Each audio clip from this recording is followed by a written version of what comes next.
Я проповедую сегодня на теме «Три направления молитвы». Три направления молитвы. Возможно, вы уже прошли это в домашней группе или вы слышали эту проповедь. Но важно, чтобы мы напоминали себе некоторые основные истины Библии, чтобы мы могли знать, как действительно правильно двигаться с Богом. В прошлое воскресенье я проповедовал на теме «Проси, и дано будет вам». Или три уровня молитвы. Очень важно, чтобы мы с вами знали, как молиться, и как правильно молиться, как молиться, и куда, и сегодня мы хотим молитву, проповедовать о том, куда направлять свою молитву, когда мы молимся. Многие из нас, для нас молитва не имеет направления, молитва не имеет цели. Мы только хотим получить ответы и все. Мы хотим, чтобы Бог ответил нам, чтобы Он дал нам то, что мы просим, и это единственное, что мы знаем. Но я хочу, чтобы вы сегодня поправили ваши знания о молитве, чтобы вы углубились в этом еще немного больше, и чтобы вы знали, что есть направления, есть основные направленности молитвы. И три основные молитвы, есть три направления молитвы. О них мы будем говорить сегодня. Когда мы молимся, очень часто люди думают, что мы просто молимся Богу. Что мы молимся Богу. Это правда, но не все молитвы направлены к Богу. Не все молитвы направлены к Богу. Первое направление молитвы, действительно, это направление, это когда мы молимся Богу. То есть направление молитвы, это значит, кому мы обращаемся, когда мы молимся. Кому мы обращаемся, когда мы молимся. Это может быть для вас неожиданность, но не все молитвы должны быть обращены к Богу. Поэтому есть три основные направления. Одно из них – да, Богу. Богу мы направляем наши молитвы. Но только это всего лишь одно из направлений. Я вам это докажу в Библии. Если вы молитесь, вы хотите просить что-то у Бога, которое только Бог может делать, тогда уместно молиться и просить у Бога. Но есть некоторые ситуации, когда не нужно просить у Бога. Нам, как верующие, нужно просто что-то сделать об этой ситуации. Тогда нам надо молиться по-другому. И откройте, пожалуйста, 16 главу. 16 главу Евангелия от Иоанна. Иоанна 16. 23 по 27 стихи.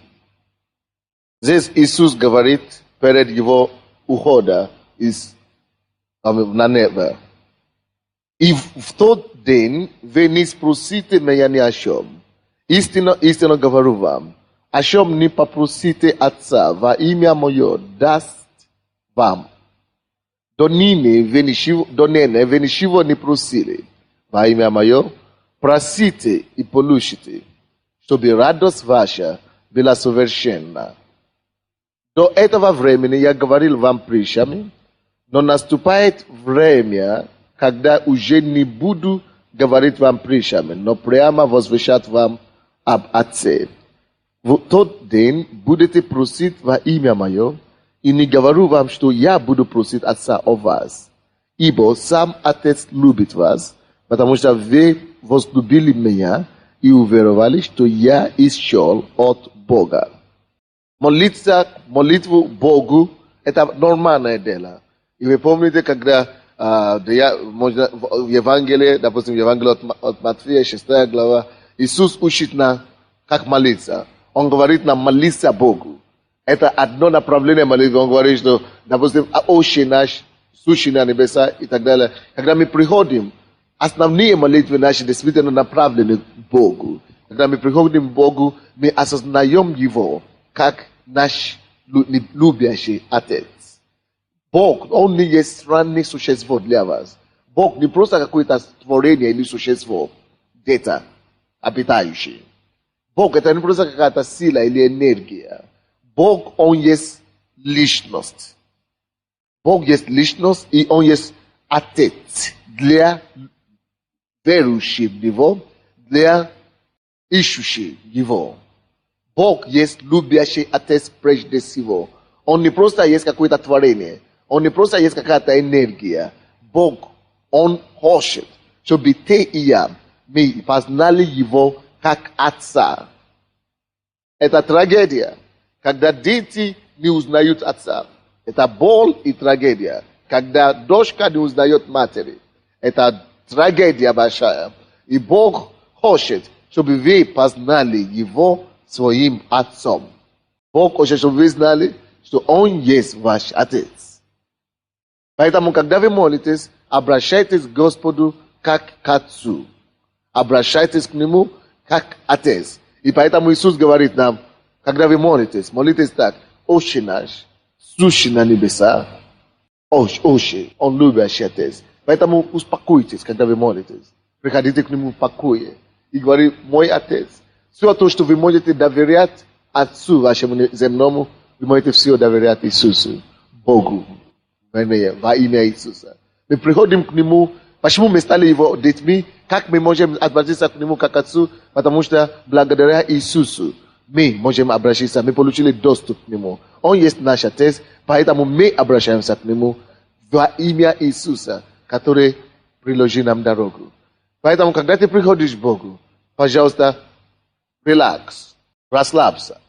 И знаешь, что ты приходишь к доверенному лицу. Ты приходишь к человеку, кому можно доверять. Ты приходишь к человеку, кому ты можешь доверять. Ты можешь доверять Богу все твои тайны. Ты можешь доверять Богу все твоей жизни. Еще ты можешь доверять Ему все твои тяжести. Твой земной Отец не всегда способен помочь тебе нести твои тяжести. Ровно так, как и твоя мама земная. Она не всегда поможет, она не всегда может, она не всегда в силе почувствовать твои боли. Но, дорогие братья и сестры, у вас есть Бог, который может чувствовать ваши боли. У вас есть Бог, которому уши всегда открыты, слышат ваши вопли. Поэтому будь спокоен, расслабься и обращайся, пожалуйста, к твоему любящему Отцу. Он готов и желает слышать тебя в любое время. Это первое, то, что вы будете знать, то, что вы должны знать, когда вы молитесь. Обращайтесь к Нему как к Отцу. И очень важно, чтобы вы не просто обращались к Нему как к автомату. Вы знаете, как мы даем автомат, где можно пить сок или кофе или что-то такое. Ты сунешь деньги, ты берешь и пьешь.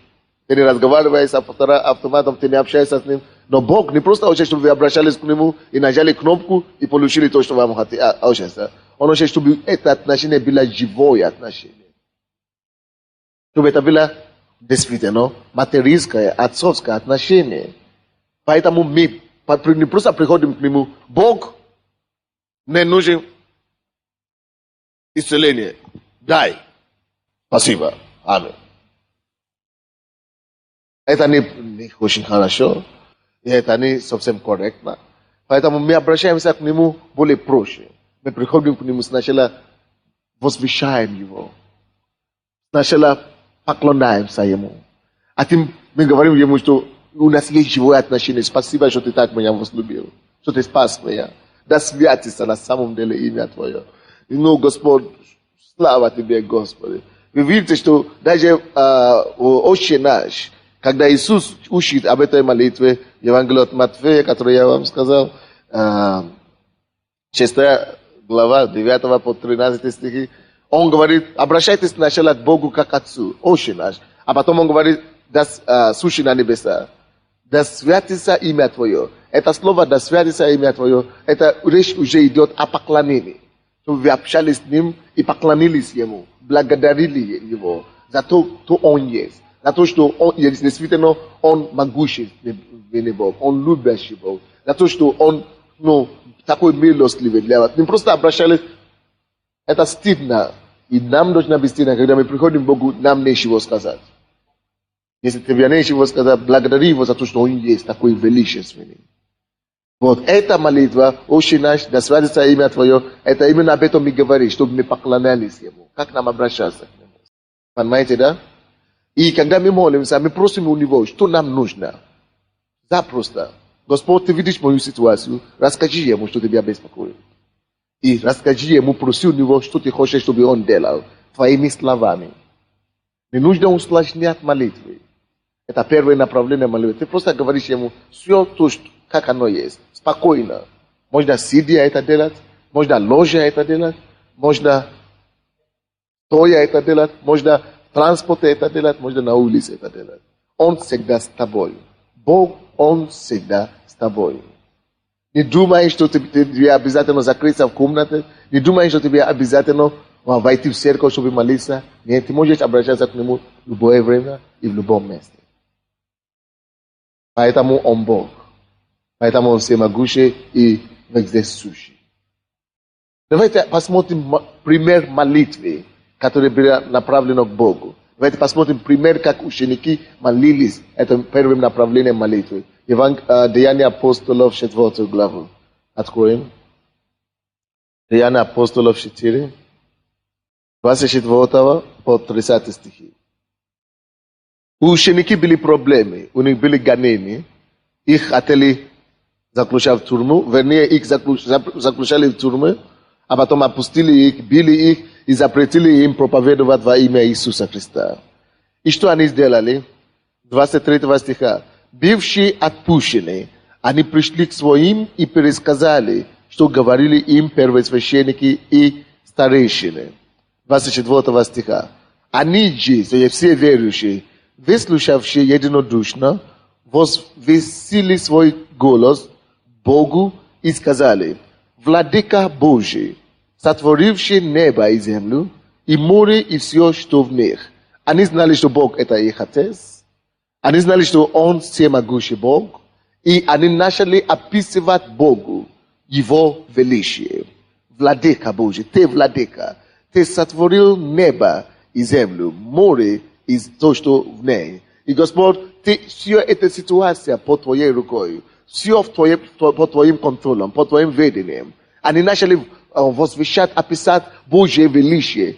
Ты должен научись этого делать. Научись прославлять Господа. Научись говорить хорошие слова Богу. Научись, оценивать Его. Дай Ему знать, что ты благодарен. Дай Ему знать, что ты признательный. Дай Ему знать, что ты осознаешь, что Он делает для тебя. Что они не проходят мимо тебя незамеченные. Что ты замечаешь то, что Он делает. Что ты замечаешь Его величие. Когда ты смотришь на Луну, на звезды, посмотри, заметь красоту Луны, заметь красоту звезды. И благодари Его за это. Благодари Его, что ты можешь ходить по земле. Благодари Его, что ты имеешь снег. Благодари Его, что мы имеем возможность дышать воздух. Благодари Его за то, что Он делает. Они имели большую проблему. Их били только что, палками били их. Их заключили в тюрьму. Только что их выпустили из тюрьмы. Вроде бы они должны прежде всего прийти к Богу и начинать рыдать, жаловаться и роптать. Но они этого не делали. Они пришли к Богу сразу и забили прежде всего о своих недугах. Забили прежде всего о своих неполадках. Забили и отложили это сначала в сторону. И пока благодарили Господа за то, что Он уже делал. За то, как Он уже добрый, как Он хороший, как Он добрый, как Он великолепен. И за Его достоинство и характер. Они оставили это сначала свои проблемы, сначала благодарили, обожали Господа. Вот почему сначала, когда мы приходим сюда, мы не начинаем сразу говорить: Господь, вот наши проблемы и так далее. Мы сначала прославляем Бога в музыке, мы славим Его, мы поклоняемся Ему, мы говорим Ему о Его величии, о Его доброте, о Его любви. Мы говорим Ему, насколько мы признательны, насколько наша душа осознана, насколько мы осознаем того, что Он делает. Вы понимаете сейчас? Это когда мы направляем Богу в молитве. Важно, чтобы мы признавали Его великим, какой Он есть. И апостолы так и поступали. И читайте дальше, 25 стиха. Ты, Бог, устами отца нашего Давида, раба Твоего, сказал Духом Святым, что метутся язычники, и народы замышляют тщетное. Восстали цари земные, и князы собрались вместе на Господа и на Христа Его. Ибо поистине собрались в городе этом на святого Сына Твоего Иисуса, помазанного Тобою, Ирод и Понтий Пилат язычниками и народом израильским, чтобы сделать то, чему быть предопределила рука Твоя и совет Твой. И ныне, Господи, возри на угрозы их, и дай рабам твоим со всей смелостью говорить слово твое. Они пришли к Богу, прославляли Его, поклонялись Ему, а потом начали рассказать Ему ситуацию, в которую они попали. Они попали в сложную ситуацию. Люди запретили им проповедовать во имя Иисуса. Сказали, что они сектанты, их обзывали всякими именами, что вы секты, мы запрещаем вам проповедовать об Иисусе, наша религия это иудаизм, что такое Иисус, он самозванец и так далее. Похоже на сегодня. У них была эта проблема. И они пришли к Господу, сначала поклонились Ему, а потом начали рассказывать о своих проблемах. Но заметьте себе, что пока они говорят о своих проблемах, они не просто говорили о своих проблемах, они что-то делали интересное. Они цитировали Слово Божие. Они сказали в 25 стихе: «Ты устами отца нашего Давида, раба твоего, сказал Духом Святым, что мутятся язычники и народы замышляют тщетное». Они нашли в Библии, они нашли в Слове Божьем, что сказано относительно ситуации, в которой они попали. Что сказано относительно проблемы, которые у них сейчас есть. Допустим, ты хочешь обратиться к Господу за исцеление, за твое здоровье. Тебе плохо. Ты изучаешь Библию. Ты тоже общаешься с Богом. Может быть, ты не знаешь Библию. Если ты не знаешь Библию, это не страшно, это не грех. Ты просто сначала поклонись Ему, благодари Его, а потом расскажи Ему, в чем ты нуждаешься. И проси у Него, что ты хочешь, чтобы Он делал. Но желательно лучше так делать, если ты знаешь Библию. И поэтому мы изучаем Библию, чтобы видеть, какие обетования Божьи для нас. Чтобы ты рассказал Богу, чтобы ты процитировал Ему Его же Слово. Что Он говорит относительно твоей ситуации. Допустим, здесь Иисус, в Библии уже было написано, что возмутятся народы. И они говорят, что как раз, как ты сказал, через своего пророка. Они цитировали Псалом, 2 Псалом. Что именно это то, что случилось с нами сейчас. Вот это ту ситуацию мы туда попали. На твоего народа, на нас восстали Ирод, Пилат и язычники. Пожалуйста, ты уже сказал, что они напрасно возмущаются. И мы хотим, чтобы ты делали это праздное, их возмущение также. Допустим, у тебя есть проблема с болезнью, ты говоришь: Господь, Евангелие от Матфея 8:17. Ты говоришь, что ты сам вознес грехи наши на себе, и немощи наши ты вознес на кресте. Поэтому ты говоришь это, что я исцелен, что ты вознес мои болезни. Я напоминаю тебе это слово. Ты это говорил: у меня такая болезнь сегодня, у меня такая тяжесть. Я прошу тебя, пускай мои болезни приходят на Иисуса. Я принимаю твое исцеление и так далее. Какая бы ситуация ни была, если это не спасенные родственники и так далее, ты сказал: Господь, ты спасешься ты и весь дом твой, ты цитируешь Слово Божие, напоминаешь Ему, что Он уже говорил о твоей ситуации. Ты стоишь на этом слове и говоришь: Господь, ты сказал, осуществи сейчас. Ты сказал, ты обещал, исполни, Господи. Ты сказал, и пускай это сбудется во мне и в моей семье и в моей ситуации. Но если ты обращаешься к Богу, прежде всего, как Отец твой, ты любишь Его, ты говоришь, насколько ты признательный Ему, а потом ты поклоняешься Ему, можешь петь, можешь просто словами говорить, ты поклоняешься, ты осознаешь Его величие. Затем ты рассказываешь Ему ситуацию, что у тебя есть, и просишь конкретно, что ты хочешь, чтобы Он сделал для тебя. И после того, как они молились вот таким образом, давайте посмотрим результат. Какой же был результат? 30 стих. Тогда как ты простираешь руку твою на исцеление, и на содействие, и на соделанное знамение, и чудес именем Святого Сына твоего Иисуса. И по молитве их поколебалось место, где они были собраны, и исполнились все Духа Святого и говорили Слово Божие с дерзновением. И 32 стих. У множества уверовавших было одно сердце и одна душа, и никто ничего не имел из имени своего не называл своим, но все у них было общее. Апостоли же с великою силою свидетельствовали о воскресении Господа Иисуса Христа, и великая благодать была на всех их. Видите, после этой молитвы они молились правильно. Мы не знаем, сколько это длилось, но они молились сильно и эффективно. Что случилось? Мы видим, что Бог услышал эту молитву. Он даст знамение, это место потрясалось сразу же, а потом Он дал союз и единство верующим. Они все имели все общее, и Он дал свободу ученикам проповедовать с великой дерзновением.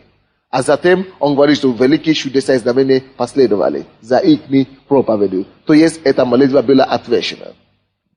Это первое направление молитвы. Когда ты имеешь проблемы, ты веришь, что только Бог это может делать, ты обращаешься к Богу. Второе направление в молитве. Какое второе направление, которое бывает в молитве? Не забудьте, первое направление молитвы – это к Богу. То есть, когда мы обращаемся к Богу. Второе направление молитвы – это когда мы обращаемся к нашим обстоятельствам. Евангелие от Марка. Откройте, пожалуйста, Евангелие от Марка 11. О чем это говорит нам? Речь идет о том, что если у тебя какая-то проблема, как обстоятельства, иногда хорошо молиться Богу, что Господь реши мои обстоятельства. Но Бог еще дает нам силу обращаться к обстоятельствам нашим. Проговаривать обстоятельства.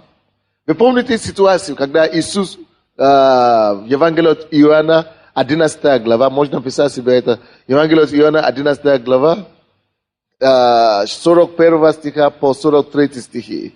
Иисус пришел к Лазару, к гробу Лазаря.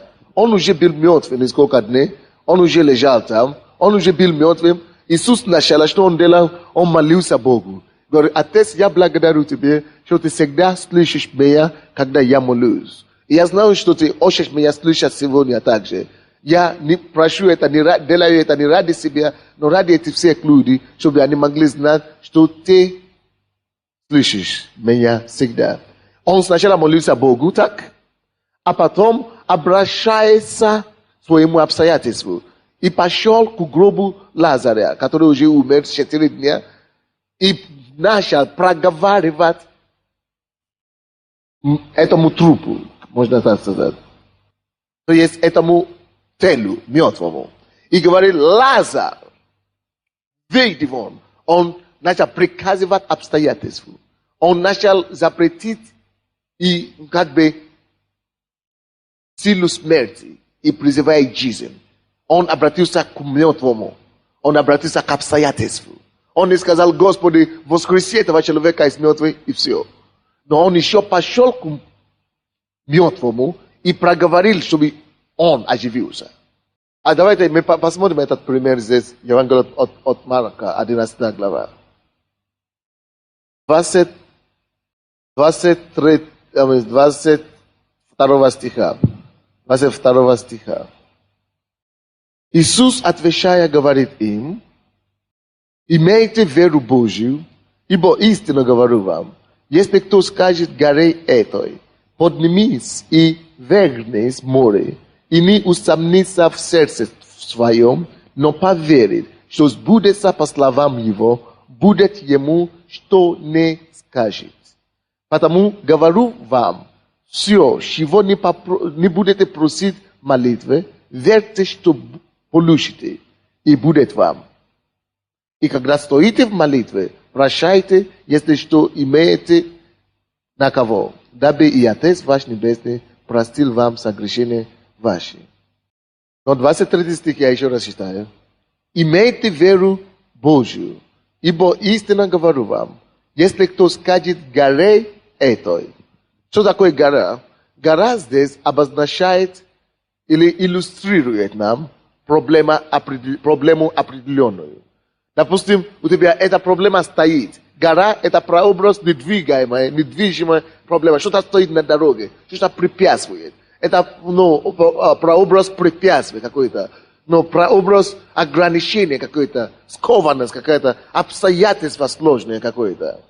И Бог говорит, Если ты верующий, всякий, кто скажет горе этой, поднимись и вернись в море, будет ему что не скажет. Написано. Это значит, Бог дает верующему власть и силу обращаться к своему обстоятельству непосредственно.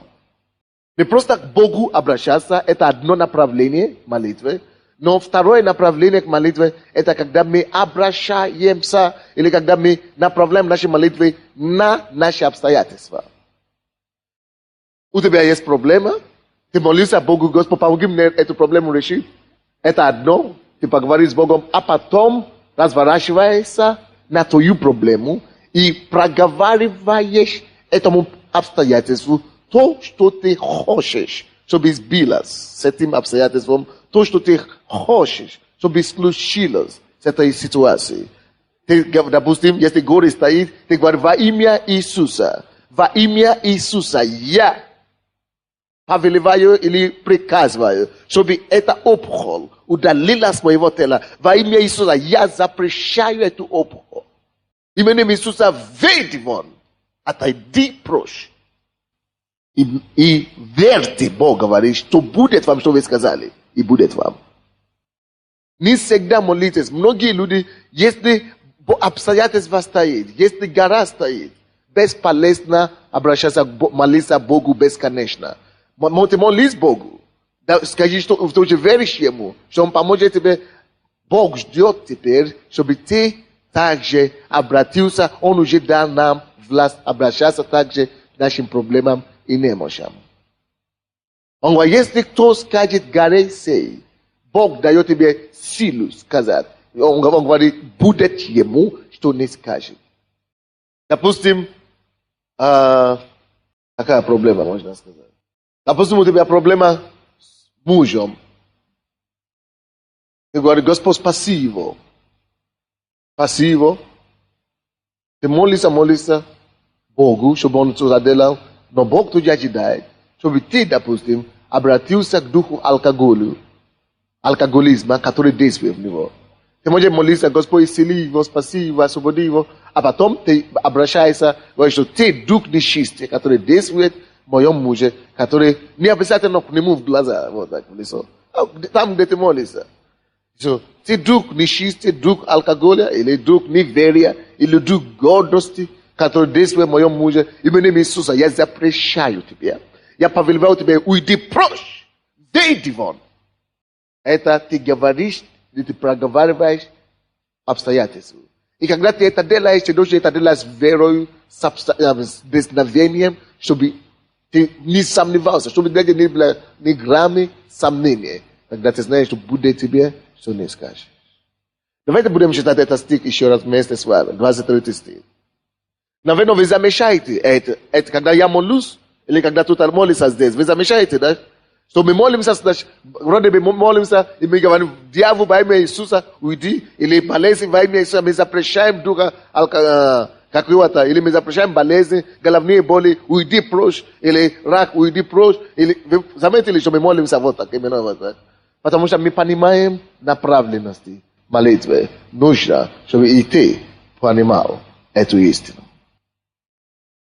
23 стих. Еще раз читаем. Имейте веру Божью. А что это говорится? Это значит, прежде чем ты скажешь, горе сей поднимись, прежде чем ты обратишься к твоему обстоятельству, веруй, что если ты скажешь, ты получишь, что ты скажешь. Это вера Божья. Что он еще не говорит обстоятельству, он еще не говорит проблему, но он уже знает. Что если он скажет, будет, потому что он Бог. Что не скажет, будет. Ты тоже веришь, что Бог сказал, что я не скажу, будет. Поэтому знай, что ты не скажешь, будет. Ровно таким же образом. Поэтому даже до того, как ты начинаешь молиться, верь, что ты не скажешь, будет. Имейте веру Божью, это значит, если я скажу, будет, что я скажу. Ибо истинно говорю вам, Бог, Иисус, когда Он говорит таким образом, это значит, Он уже подчеркнут нам. Истинно говорю вам, не сомневаюсь в этом. Я говорю тебе истину, так оно есть. Ибо истинно говорю вам, если кто скажет горе этой, если кто скажет, это обозначает, кто угодно может сказать. Но помните, что здесь обращено верующим. Это значит, если верующий любой скажет, будет ему что сказать. Так что не только пастор может сказать, ты также можешь сказать. Обратиться к твоей горе, твоей проблеме. Если ты скажет, поднимись и векнись море, и не усомнится, подчеркните это слово, и не усомнится в сердце своем, но поверит, что сбудется по словам его, будет ему, что не скажет. Подготовь себе заранее, что я скажу и не усомнюсь. И тогда будет тебе, что не скажет, сбудется по словам твоим. Даже если ты усомнился первый раз, пойди еще раз. На этот раз не сомневайся. И будет тебе по словам твоим.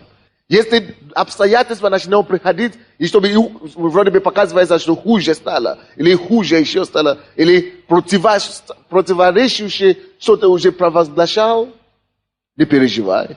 И не думай об ухудшающемся обстоятельстве.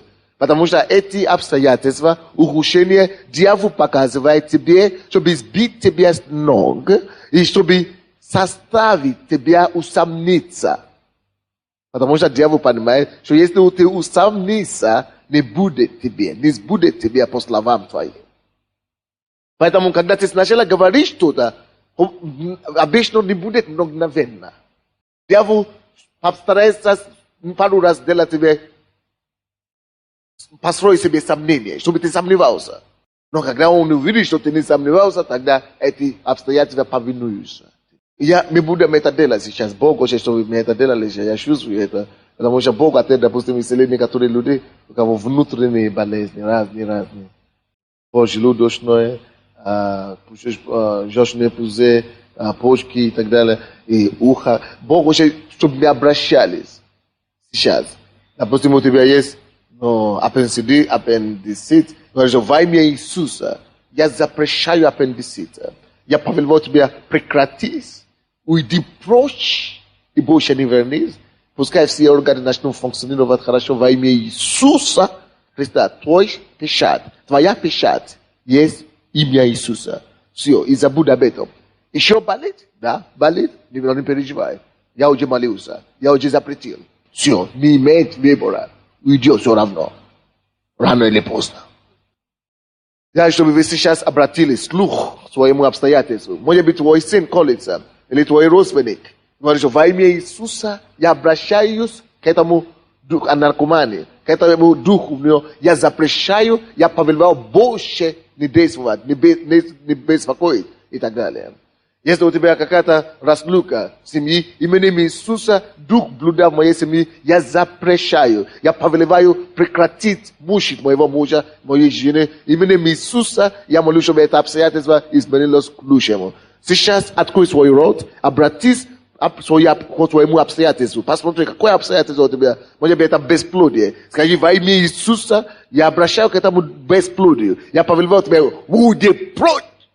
Если кто скажет, горе сей, поднимись, и не усомнись в сердце своем, будет ему, по словам его. Скажи твоему обстоятельству то, что ты хочешь. Скажи твои проблемы, что ты хочешь. Скажи, проговори. Если кто скажет, горе сей, скажи твоей горе. Поднимись и вернись море. Поднимись, скажи твою проблему решительно, с властью и силою. Молитесь, не стесняйтесь. У каждого есть своя проблема. Не стесняйтесь сказать, произнести вслух свою молитву. Ты можешь требовать. Требуй во имя Иисуса. И будет так.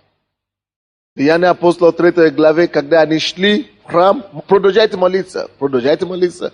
Я просто говорю. Они видели хромого, продолжай молиться. Они сказали, серебро и золото нет у нас. Но они видели, что человек не может ходить. И сказали, именем Иисуса Христа Назарея. Если у тебя есть имя Иисуса, ты можешь обратиться к любому обстоятельству твоей жизни. Если у тебя есть имя Иисуса, ты можешь обращаться к любой ситуации, и она изменится. Если ты скажешь во имя Иисуса, вернись море. Поднимись. И вернись море, будет тем, что он скажет. Они сказали во имя Иисуса, стань и ходи. Это человек встал и пошел. Это не они делают, они просто приказывали. Приказывай твое печень начинает работать. Именем Иисуса приказывай, но боли прекратится. Приказывай опухоль уйти твоей груди. Приказывай именем Иисуса все нормализоваться. Приказывай твоему сыну прекратить пить, прекратить гулять. Во имя Иисуса будет тебя, что не скажешь. Прекрати духу наркомании, алкоголя, мучить тебя. Прекрати проклятие действовать, прекрати действовать в твоей жизни. И она будет так. Скажи проклятию, вон. Скажи болезни, вон. И будет тебя, что ты не скажешь. Третье направление молитвы. Евангелие от Марка 16:17. Евангелие от Марка 16:17. Иисус говорит, уверовавших же будут сопровождать эти знамения, именем моим будут изгонять бесов, будут изгонять бесов. Третье направление молитвы – это молитва, которая обращена сатане.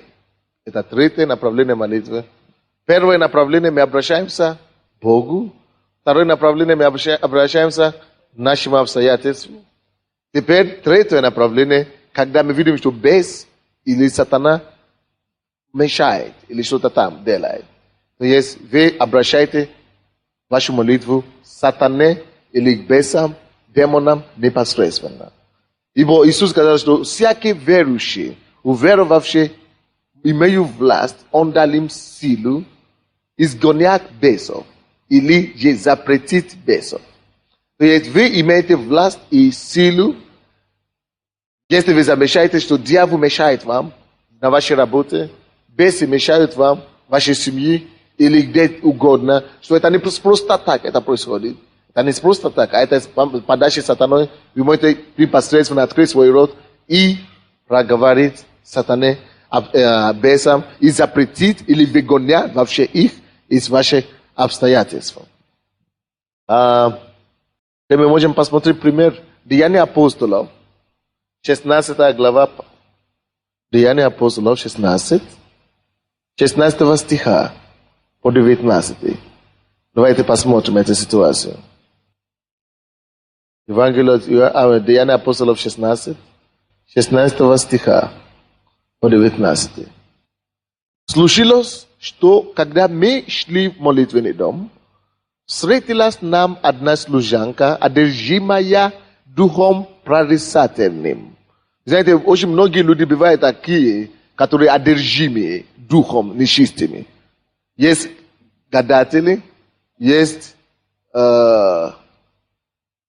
которые делают глазки, или как мы говорим, что сгладили, да? Как вы их называете? Люди, которые это делают. Ведьмы, есть чародеи, есть колдуны. Вот, слушайте, братья и сестры. Никто из верующих не имеет права бояться колдунам, ворожеям, чародеям и бабкам и так далее. Никто из верующих не имеет власть, не имеет права бояться. Мы не имеем права бояться. Мы можем обратиться к ним и запретить бесам и духам, которые в них действуют. И они не могут влиять на нас. Они не могут прикоснуться к нам, если мы знаем нашу силу, и наша власть, и наша защита. Но если мы это не знаем, они будут пользоваться тем, что мы не знаем то, что нам принадлежит. Мы не знаем свою власть, и будут нападать на нас, будут гнать нас, будут гласить нас и так далее. Такая ситуация, что ученики, верующие, шли в церковь. Случилось, что когда мы шли в молитвенный дом, встретилась нам одна служанка, одержимая духом прорицательным, которая через прорицание доставляла большой доход господам своим. Идя за Павлом и за нами, она кричала, говоря: эти люди раби Бога Всевышнего, которые возвещают нам путь спасения. Это она делала много дней. Павел, вознегодовав, обратился и сказал духу: именем Иисуса Христа повелеваю тебе, выйди из нее. И дух вышел из нее тот же час. Никакой верующий не имеет права, ни моральное право, ни духовное право, ни человеческое право бояться перед ворожей, чародей, бабки, колдуны и так далее. Мы выше них стоим во Христе Иисусе. Потому что Библия говорит нам в Евангелии от Иоанна, а в Евангелии от Луки, 10 глава, 19 стих, что Иисус говорит: даю вам власть наступать на змей. Это значит всяких злых людей, наступать на скорпионов. И ничто не повредит вам. Если вы боитесь их, тогда они угнетают вас. Но Бог говорит, что даю вам власть. Власть наступать. Не ты должен уступать, ты призван наступать. Не уступать. Наступать на змеи и на скорпионов. На все злых людей, которые есть. На их силу. И ничто не повредит вам. Ничто. Некоторые говорят: я молюсь за человека больного, а потом болезнь пришла ко мне. Это ерунда. Если пытаешься прийти к вам болезнь, ты стань и скажи: написано. Евангелие от Луки 10:19, что ничто не повредит меня, ни болезнь, ни это, попытки, ни чародейство, ни колдунство, ни глазки, ни проклятие. Именем Иисуса я запрещаю, я противостою это. И вы должны научиться противостоять. Научитесь противостоять злым духам и нечистым духам. Кровь Иисуса на вас. Вы имеете имя Иисуса и Слово Божие. Это ваше оружие. Потому что Евангелие от послания Иакова, 4 глава 7 стих, послание Иакова, говорит: покоритесь Богу, противостаньте дьяволу, и он убежит от вас. Покоритесь Богу. Если ты не служишь Богу, ты не покоряешься Богу, ты ходишь в церковь только раз в месяц, не читаешь Библию, не общаешься с Ним, не углубляешься в Нем, ты не покоряешься Богу, ты можешь противостоять как хочешь. Нету силы в твоем противостоянии. Твоя сила зависит от того, насколько ты общаешься с Богом. Противостаньте дьяволу, и он убежит от вас, если вы Богу покорны. Покоряйтесь Богу и противостаньте дьяволу. Кто-нибудь чувствует здесь, что его когда-то глазили? Или как говорили? Глазили, да? Глазили. Есть ли такое? Хорошо. Теперь вы знаете, что вы свободны от этого? Хорошо. Кто думает, что он еще не свободен? Глазки еще на него работают, действуют. Вы чувствуете, вы еще не свободны от этого? Поднимите свои руки. Кто чувствует, что он еще не свободен? Хорошо. А? Или проклятие какое-то. Вы думаете, что еще на вас проклятие? Держите ваши руки вверх. Хорошо. Если вы не первый раз в церковь сегодня, если вы уже покаялись, приняли Иисуса Христа, Галатам 3:13 говорит нам, что Он сам, Иисус сам, на себе проклятие наше вознес на себе. То есть, ибо написано: проклят всякий висящий на древо. Иисус взял на себя проклятие наши. Поэтому, если ты уже верующий, ты не имеешь права. Вообще-то, оно уже не на тебе. Если ты еще чувствуешь его последствия, это потому, что ты еще принимаешь это проклятие. Это потому, что ты еще принимаешь эти глазки. Если ты уже пришел в церковь, ты ходишь в эту церковь, ты можешь сейчас стоять против этой глазки. Или как это? С глазки. С глаз. Вот. Ты можешь противостоять эти глаз и запретить их. Или эти проклятия. И сказать, во имя Иисуса я вычеркиваю их, мою жизнь. Я кровью Иисуса Христа омываю себя от этих всех вещей. Именем Иисуса с сегодняшнего дня никакой взгляд не повлияет на меня, не будет действовать на меня, никакое проклятие не будет действовать на моих детей, на меня. Я запрещаю их, я прогоняю их далеко от меня. Ты имеешь власть это делать. Бог тебя освободил, свободу призвал нас Господь. Послание Ефесянам, 1 глава, 19 стиха по 22 стих. Библия говорит нам, что Бог возвесил Иисуса Христа выше всякого обстоятельства, выше всякой силы, всякой власти, выше всякой проблемы, всякой силы, которая есть. Есть ли экстрасенсы, у которых есть силы? Есть ли бабки, у которых есть силы? Есть ли шародеи, у которых есть силы? Есть ли колдунов, у которых есть силы? Иисус Христос написано, и Он он посажен выше всякой силы, имеющей силы. И Библия говорит, что мы в Нем. Поэтому они все под нашими ногами. Это только дьявол может тебя терзать, проклятия могут на тебя действовать, только если ты позволяешь его. Поэтому, братья и сестры, прошлый четверг, кого не было, возьмите проповедь, есть проповедь, закажите себе видео или аудио. Я сказал, верующий, над верующий уже не может действовать проклятие, только если он позволит его. Можно молиться за верующий, но только пока они новообращенные. Но если ты уже верующий, ты сам можешь освободиться от проклятия. Просто отказаться и все. Потому что на самом деле уже все проклятие собрано Иисусом на Христе. И наше дело теперь позволить этим проклятиям отойти от нас и перейти на него. Отказаться от них. Они не действуют на нас больше. Поэтому я не хочу, чтобы вы, христиане, чтобы вы бежали за молитву. Молитесь, чтобы разрешили на проклятие на меня. Если ты такой, пока ты веришь, что она на тебе, пока оно и на тебе. Веришь, что Иисус уже собрал, и ты свободен. Больше, чем одного раза, нельзя разрушать проклятие. Потому что даже оно уже разрушено давно. Даже до тебя. Поэтому не ходите за молитву, за проклятие, за изгнание бесов. Потому что бес не может жить в тебе. Если ты христианин, и ты крещен Духом Святым, и ты служишь Богу.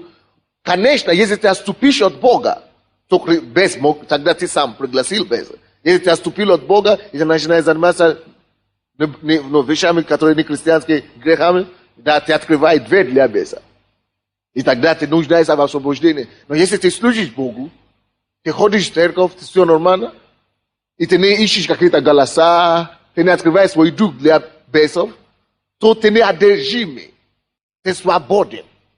Конечно, дьявол будет пытаться войти в тебя и угнетать тебя, но в том-то и дело, что мы не открываем ему сердце. Мы противостоим дьяволу, и он убегает от нас.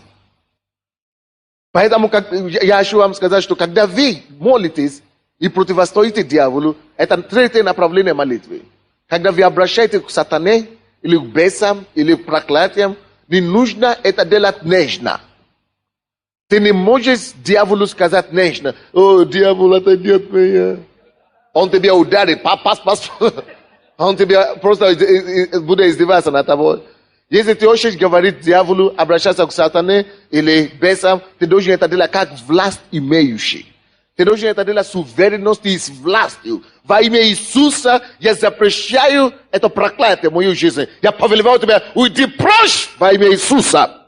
Я противостою тебе, дьявол. Я повелеваю тебе, дьявола, прекрати твое действие в моей жизни. Во имя Иисуса я противостою тебе, ибо написано, противостаньте дьяволу, и он убежит от вас. Во имя Иисуса! Ты нечистый дух, выйди отсюда. И должен это делать властью, чтобы дьявол сам знал, что у тебя есть власть, ты знаешь твое право. Он будет упираться пару раз, чтобы пытаться и искусить тебя, как ты сдастся или нет. Ты будешь настаиваться на твое право или ты бросишь. Если ты бросишь свое право, он налетит. Но если ты будешь настаиваться, он убежит. Это как пример, который очень популярный пример, который я слышал. Что хозяйка шла на работу с утра, и у нее была своя собака. И собака решила проводить или провожать на работу хозяйку. И она ушла из дома. Она говорит, иди домой, как Джек. Джек, иди домой. Джек следует. Джек, иди домой. Вернись обратно домой, я на работу. Иди домой. О, хорошенько. Джек, иди домой. Ну, что ты делаешь? Она пришла на остановке. Джек стоит рядом. И делает это хвостик. Да. Тем больше она говорит, иди домой, Джек. Что с тобой? Ну, автобус скоро придет. Она больше. Да, это танцует этим колесом. А потом она пропустила не пару автобусов. Первый раз. А потом автобус уже пришел, уже последний автобус. Кому я говорю, Джек? Кому я говорю? Вон отсюда, домой! Вы знаете, что Джек делал? Он скрутил это, он упрямил это кость и поставил сюда и побежал.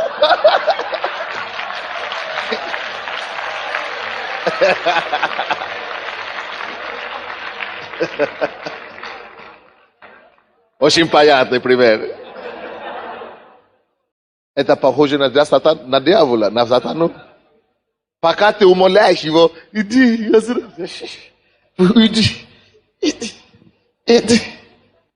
Он будет это танцевать там. Но когда ты скажешь со властью, кому говорю, именем Иисуса, машекета боро, выйди отсюда. С властью. Он скрутит, он это, упрямит свою кость и засунут туда, и убежит от вас. Давайте встанем. Я хочу, чтобы ты посмотрел на свои ситуации. Если нужно молиться, молись Богу. Если нужно запрещать обстоятельства, запрети обстоятельства. Если нужно дьяволу проговорить и приказывать, приказывай ему сейчас, чтобы он прекратил всякую его грязную работу в твоей жизни. Мы молимся. Обрати свои проблемы, обрати сатаны во имя Иисуса. Даю вам власть. Запретить всякое дело дьявола. Поднимите ваши руки, мы будем молиться. Господь, я благодарю Тебя за Слово Твое сегодня для Твоего народа. Я прошу Тебя, подтверди это Слово в жизни каждого из нас во имя Иисуса. Я прошу Тебя, Господь, разреши обстоятельства, разреши ситуации каждой жизни. Я запрещаю обстоятельства противное. Я молюсь за благополучие. Именем Иисуса. Я запрещаю дела для сатаны. Я запрещаю всякое угнетение, всякое дело дьявола. Именем Иисуса. Я постановляю исцеление, свободу, освобождение и победу для каждого человека. Во имя Иисуса Христа. И весь народ сказал Аминь. Дайте аплодисменты Иисусу. Аминь.